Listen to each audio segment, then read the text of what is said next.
Oke guys, kemarin saya ketemu dengan seorang teman, dia adalah seorang content creator, udah menghasilkan jutaan, bahkan mungkin puluhan juta per bulan dari YouTube channelnya, sangat sukses, jadi kontennya tuh yang nonton udah jutaan dan sekian banyak lah kontennya. Nah, dia tanya kepada saya, "Dia lu kan bikin YouTube channel Naik Level Indonesia, yang nonton ratusan mungkin ribuan orang per video. Kenapa kok tetap dilakukan? Kenapa kok nggak stop aja?" Karena secara hasil untuk channel ini itu mungkin nggak sampai puluhan juta per bulan. Saya bilang sama dia, simple. Saya bikin YouTube channel ini itu bukan buat cari duit. Bukan buat cari duit tujuan utamanya. Tapi apa? Sharing, saya punya mindset, saya punya pengalaman, saya punya akses network, saya sharing.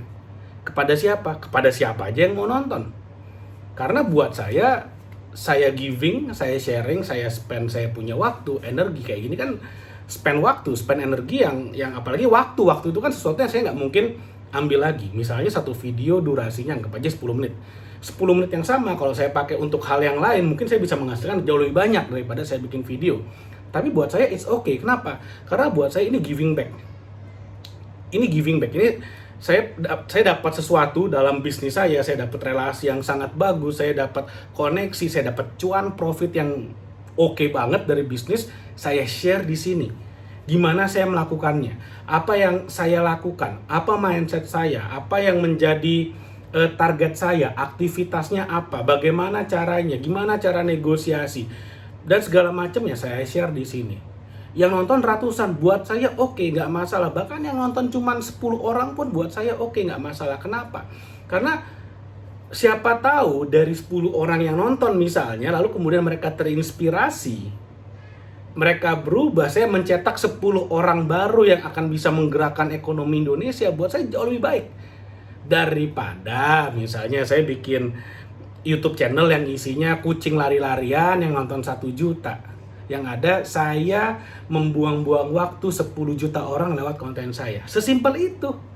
Itu mindset saya, itu pemikiran saya. Makanya kenapa saya sharing di sini. Nah, dari sekian banyak saya sharing, saya kan udah sharing lumayan banyak nih, udah ada beberapa ratus video lah di YouTube channel ini. Lalu kemudian, dan saya juga yang saya sharing di sini kan kebanyakan hampir semua tuh bukan ilmu Google, artinya bukan teori. Artinya ya saya udah melakukan dan saya share di sini, saya ketemu orang, saya meeting, saya ketemu investor saya, apa yang menjadi masukan mereka saya share di sini. Saya ikut seminar, saya ikut workshop, saya ikut apapun ya, saya share di sini. Ada habis meeting sama klien apapun saya share ilmunya di sini. Nah, yang menarik adalah dari sekian banyak video akhirnya saya mendapat salah satu kesimpulan terpenting. Kalau misalnya ada satu orang gitu ya, penonton video ini, penonton YouTube channel ini, lalu kemudian ingin meningkatkan kualitas hidupnya secara finansial, sebenarnya apa sih yang harus dilakukan? Apa sih satu hal ini? Ya kan? Oke, untuk berubah itu perlu inspirasi. Wah saya terinspirasi dengan YouTube channel Next Level Indonesia, saya mau berubah. Oke. Setelah terinspirasi, ngapain? Next step-nya apa? Mereka harus mulai dari mana? Nah, ketika kita udah bicara soal technical skill ya, udah bicara soal skill teknis. Jadi udah bukan lagi soal motivasi, udah bukan lagi soal inspirasi untuk mengubah hidup menjadi lebih baik lagi.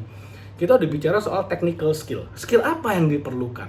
Saya udah ketemu banyak banget pengusaha, dari yang sukses sampai yang gagal, dari yang konglomerat sampai yang bangkrut gitu ya.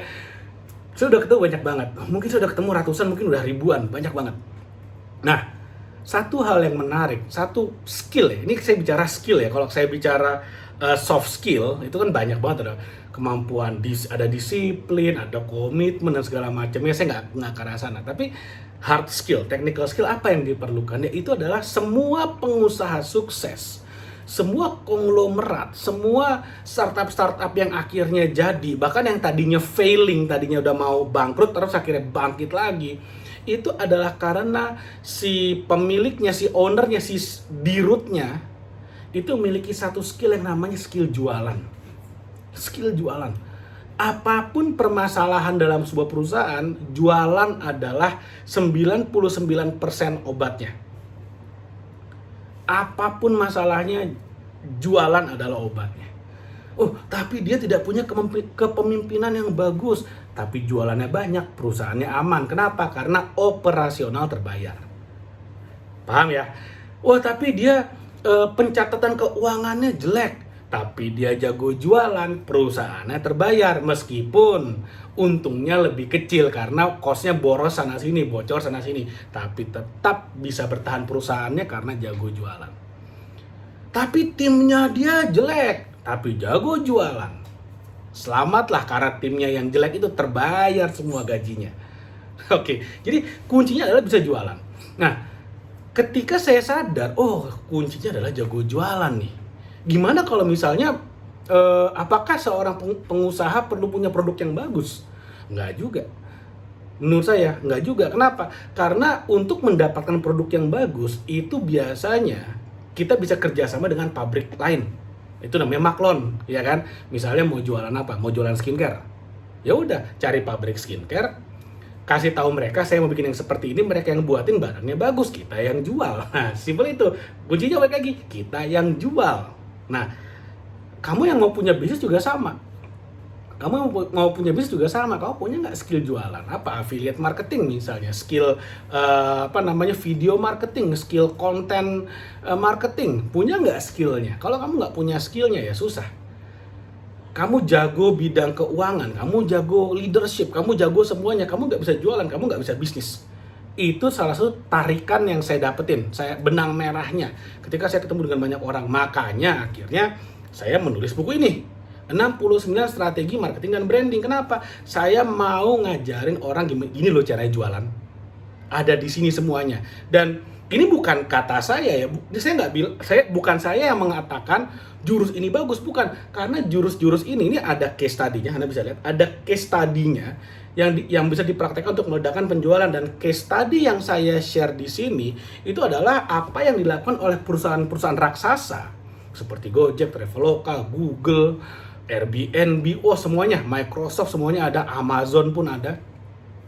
Apa yang mereka lakukan menggunakan jurus-jurus yang ada di sini untuk meledakkan penjualan mereka. Balik lagi, kuncinya adalah jualan. Nah, yang menarik adalah buku ini udah saya desain sedemikian rupa sehingga Anda baca buku ini misalnya, Anda udah baca buku ini. Kalau Anda bingung, oke, saya udah baca bukunya, saya udah ngerti gimana caranya, saya udah punya ilmunya, saya mau praktek gimana caranya. Nah, buku ini kalau misalnya kamu lewat TikTok ya, lalu kemudian jadi affiliate marketing di TikTok, komisinya 60%. Artinya apa? Kalau buku ini harganya 100.000, komisimu 60% dan itu semuanya masuk kantong. Enak apa? Enak banget. Artinya apa? Tim kami cuma dapat 40% atau 40 ribuan kami harus bayar packingnya, produksinya, nyetak bukunya. Ini kan nggak gratis, nggak pakai daun pisang bayarnya. Nyetak bukunya kita bayar, packingnya kita bayar, dan semuanya, handlingnya ini kita bayar. Tim yang handling kita bayar dengan 40.000. Sedangkan orang yang jadi affiliate dapat 60% atau 60.000 bersih masuk kantong. Paling kepotong biaya ads doang kalau mau nge-ads. That's it. Enak banget. Nah, yang menarik adalah kenapa saya bikin seperti ini, karena saya pengen teman-teman ya, kalau kamu pengen punya income tambahan, kamu bisa pakai buku ini, maksimalkan, belajar ilmunya, langsung praktekin. Saya ingin mencetak lebih banyak pengusaha. Kalau misalnya saya maunya cari untung sebanyak-banyaknya dari buku ini, gampang, jual 100.000 kasih komisi 5%, selesai. Ada nggak yang kayak gitu? Banyak. Ngasih komisi 10% dari harga 200.000. Yang jualan cuma dapat berapa? Harga 100.000 komisi 10% misalnya, cuma dapat 10.000. Waduh, capek. Harga 200.000 komisi 10% cuma dapat 20.000 per penjualan. Yang punya buku dapatnya 90%. Nah, itulah bedanya. Kalau saya ya memang membuat buku ini ya untuk mencetak sebanyak-banyaknya entrepreneur, mencetak sebanyak-banyaknya pengusaha. Dari mana mulainya? Dari bisa jualan. Ya praktekin buku ini aja, 60% kok marginnya, komisinya. Majority buat teman-teman affiliate, buat saya dikit aja nggak apa-apa. Yang penting orang yang ngehandling, yang ngepacking kebayar, kurirnya kebayar, bukunya kebayar, nyetak buku, pabrik bukunya kebayar, dan ya buat saya it's okay lah, udah happy kayak gitu aja. Oke? Jadi mudah-mudahan apa yang saya share bermanfaat. Oh ya, kalau kamu mau order buku ini nanti ada linknya di bawah. Order dulu, baca bukunya, lalu langsung praktekin jadi affiliate marketingnya. Nah itu baru dahsyat. Oke, thank you. Sampai ketemu lagi di video berikutnya.